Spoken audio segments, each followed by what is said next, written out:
दोस्तों, बिहार में विधानसभा चुनाव को लेकर शोर और भी ज्यादा तेज सुनाई देने लगा है। इस बीच तेजस्वी यादव मंच पर खड़े हो गए। प्रधानमंत्री नरेंद्र मोदी को भी वो मंच पर ले आए और उनके जो पुराने वादे याद दिलाते हुए जनता को जिस तरह से धोया है, जिस तरह से बखिया उधेड़ी है भारतीय जनता पार्टी की, उसका वीडियो सोशल मीडिया पर खूब वायरल हो रहा है। इस वीडियो में तेजस्वी यादव क्या कर रहे हैं, प्रधानमंत्री नरेंद्र मोदी के कौन से वादे वो याद दिलवा रहे हैं और चुनाव में इसका क्या असर होगा, इसको लेकर करेंगे बात। नमस्कार, मेरा नाम हिमांशु मिश्रा है, आप देख रहे हैं 4PM न्यूज नेटवर्क। दोस्तों, बिहार के अंदर तेजस्वी यादव मुख्यमंत्री का चेहरा बन चुके हैं विपक्ष का और लगातार धुआंधार प्रचार कर रहे हैं। इस बीच वो मंच पर खड़े हो गए। उन्होंने प्रधानमंत्री नरेंद्र मोदी के पुराने वादे कुछ इस अंदाज में लोगों को याद दिलाए।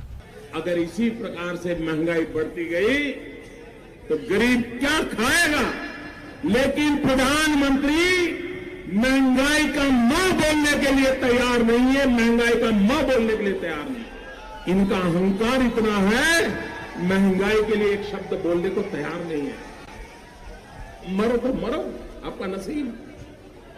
अरे गरीब के घर में चूल्हा नहीं जलता है, बच्चा रात रात रोता है, मां आंसू पी के सोती है और देश के नेताओं को गरीब की परवाह तक नहीं है। यह गरीबी का हाल कर दिया है। वोट करने जाए तो जरा घर में जो गैस सिलेंडर है ना, उसको जरा नमस्कार करके जाइए। गैस सिलेंडर छीन लिए इन लोगों ने और गैस जिस प्रकार से महंगा कर दिया है, याद करके जाइए। गरीब को कुछ मुफ्त में दे दो, उसको चाहिए।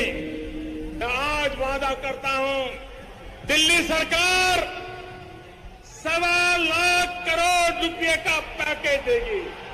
स्पेशल स्टेटस की बात हो, स्पेशल अटेंशन की बात हो, जो भी करने की आवश्यकता होगी, दिल्ली में आने वाली नई सरकार उसकी वो प्राथमिकता होगी।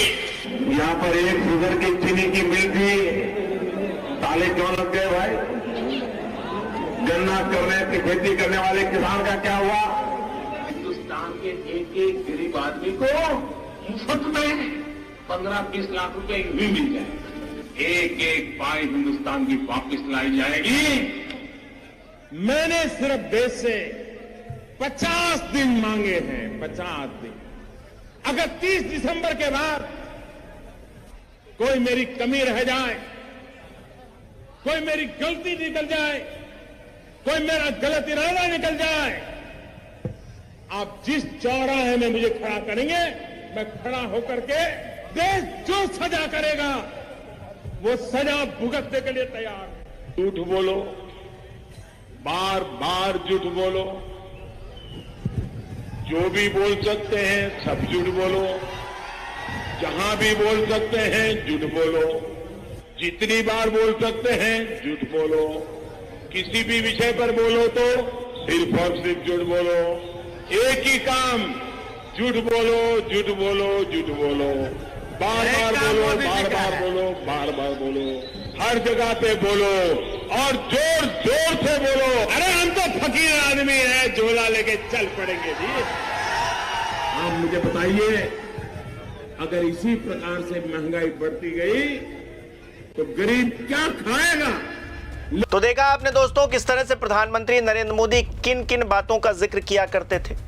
वो कहा करते थे, ऐसी ही महंगाई बढ़ती रही तो गरीब क्या खाएगा, गैस सिलेंडर को नमस्कार करके निकलना चाहिए घर से, बिहार को 1.25 लाख करोड़ का वो पैकेज देने वाले थे किसी जमाने में, स्पेशल स्टेटस, स्पेशल अटेंशन की बातें किया करते थे, फैक्ट्रियों पर ताले लग रहे हैं और सरकार आएगी हमारी तो फिर हम यहाँ पर बदलाव ला देंगे, इस तरह की बातों का जिक्र किया करते थे, किसानों का जिक्र किया करते थे। 15 लाख का वादा पूरे देश से कर बैठे हैं, काला धन वापस आएगा, भारत में हर जो नागरिक है उसके खाते में 15 लाख पहुंच जाएंगे। आज तक नहीं आ पाए, 11 साल की सरकार हो गई। मैंने 50 दिन मांगे हैं, ये कहा करते थे और 50 दिन के बाद जो सजा देनी हो वो सजा दे दीजिएगा, वो उनको मंजूर होगी। बार बार झूठ बोलो, झूठ बोलते रहो और झूठ बोलने का ही काम है, ये विपक्ष को बताते रहते थे। और आखिरी में उनका जो पेट डायलॉग है, हम तो फकीर आदमी हैं, झोला उठाकर चल देंगे। तो भारतीय जनता पार्टी जिस तरह से लोगों को बरगलाया करती थी, उसकी नजीर तेजस्वी यादव मंच पर खड़े होकर दे रहे हैं। सोशल मीडिया पर यह वीडियो वायरल हो रहा है, लेकिन दोस्तों मैं आपको बताऊं, ये पुराना वीडियो है। जी हां, 2024 के लोकसभा चुनाव के दौरान तेजस्वी यादव ने मंच पर खड़े होकर प्रधानमंत्री नरेंद्र मोदी की रिकॉर्डिंग लोगों को सुनाई और बताया कि किस तरह से प्रधानमंत्री नरेंद्र मोदी बिहार वासियों को बरगला रहे थे, देशवासियों को जुमला बता रहे थे। और इन्हीं जुमलों के चक्कर में भारतीय जनता पार्टी की स्थिति क्या हो गई 2024 के इलेक्शन में, हम सब ने देखा है कि किस तरह से बैसाखी सरकार चलाने को मजबूर प्रधानमंत्री नरेंद्र मोदी अब नजर आते हैं। एक तरफ जो है नायडू कान खींचते हैं तो दूसरी तरफ नीतीश कुमार कान खींचते हैं। लेकिन फिलहाल की परिस्थितियां क्या है? फिलहाल बिहार में इलेक्शन होना है और इस बीच ये वीडियो सोशल मीडिया पर वायरल हो रहा है।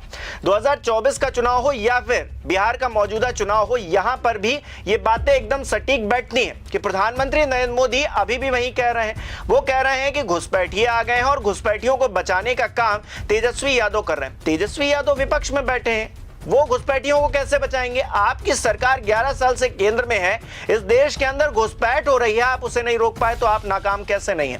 उस प्रदेश के अंदर आपकी डबल इंजन की सरकार चल रही है, आप घुसपैठियों को अभी तक भगा नहीं पाए। किस तरह की सरकार है आपकी? लोग लगातार सवाल पूछ रहे हैं। इस बीच हिंदू मुसलमान तो होना ही था, हिंदू मुसलमान भी होने लगा। क्यों? क्योंकि तेजस्वी यादव को मुख्यमंत्री का चेहरा विपक्ष ने बना दिया। दूसरे जो डिप्टी सीएम है सहनी साहब, उनके नाम की घोषणा कर दी।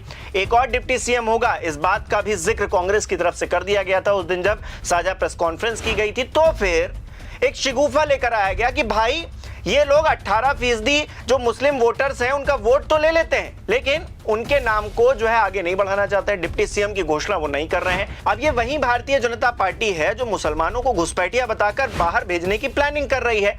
अब बाहर तो उनको कर नहीं पा रहे हैं क्योंकि इस तरह के कोई तथ्य है ही नहीं इनके पास, इनको पता ही नहीं है कितने घुसपैठिए हैं। घुसपैठियों का जिक्र प्रधानमंत्री कर देते। कितनी असंवेदनशील बात है कि इस देश का प्रधानमंत्री बिहार में एक चुनाव के मद्देनजर चुनावी रोटी सेकने के चक्कर में घुसपैठिया बता रहा है कुछ लोगों को। आधिकारिक तौर पर कोई आंकड़ा नहीं है इनके पास, सिर्फ ये बता रहे हैं और तेजस्वी यादव को, राहुल गांधी को कटघरे में खड़ा कर रहे हैं और सिर्फ बातें करके निकले जा रहे हैं। और दूसरी तरफ तेजस्वी यादव अगर मुस्लिम उम्मीदवार की घोषणा नहीं कर रहे हैं दूसरे डिप्टी सीएम के तौर पर तो इनके पेट में दर्द हो रही है। किस तरह की राजनीति बिहार के अंदर गरमाई हुई है इस वक्त आप देख सकते हैं और आप समझ सकते हैं इनके चरित्र को। तो ऐसे में ये जो बातें तेजस्वी यादव ने पिछले चुनाव में 2024 के चुनाव में मंच पर खड़े होकर नरेंद्र मोदी की गिनवाई थी, वो आज भी वैसी ही अकाट्य नजर आ रही है क्योंकि प्रधानमंत्री नरेंद्र मोदी अभी भी वही वादे कर रहे हैं। अभी भी वो कह रहे हैं कि हम आएंगे दोबारा तो फिर बिहार को और तस्वीर उसकी बदल देंगे।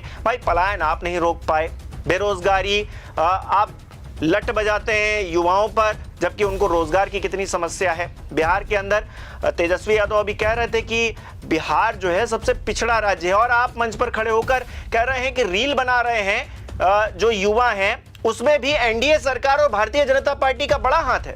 इन लोगों ने 20 साल तक राज किया है, 11 साल केंद्र में। बिहार सबसे गरीब राज्य है देश का। बिहार में सबसे ज्यादा बेरोजगारी है, सबसे ज्यादा अगर पलायन किसी राज्य में हो रहा है तो वो बिहार है। महंगाई चरम पर है, ना कोई निवेश है ना कोई कारखाना है।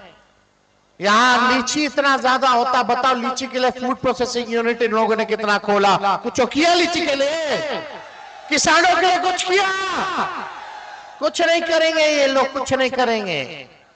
साथियों, इस सस्ते डेटा का सबसे ज्यादा फायदा बिहार के मेरे नौजवानों ने उठाया है।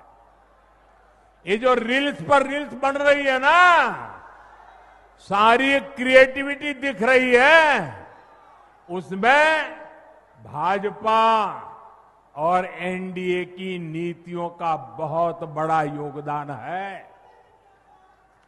बिहार के बहुत सारे युवा इंटरनेट से अच्छी खासी कमाई भी कर रहे हैं। तो दोस्तों कुछ इस तरह की बयानबाजी हो रही है, कुछ इस तरह का सियासी माहौल बिहार में बनता हुआ दिखाई दे रहा है। आप इसे किस तरह से देख रहे हैं हमें कमेंट करके जरूर बताएं। इस वीडियो को लाइक करना, शेयर करना बिल्कुल मत भूलें। हमारे चैनल को सब्सक्राइब नहीं किया है तो वो भी जरूर कीजिएगा।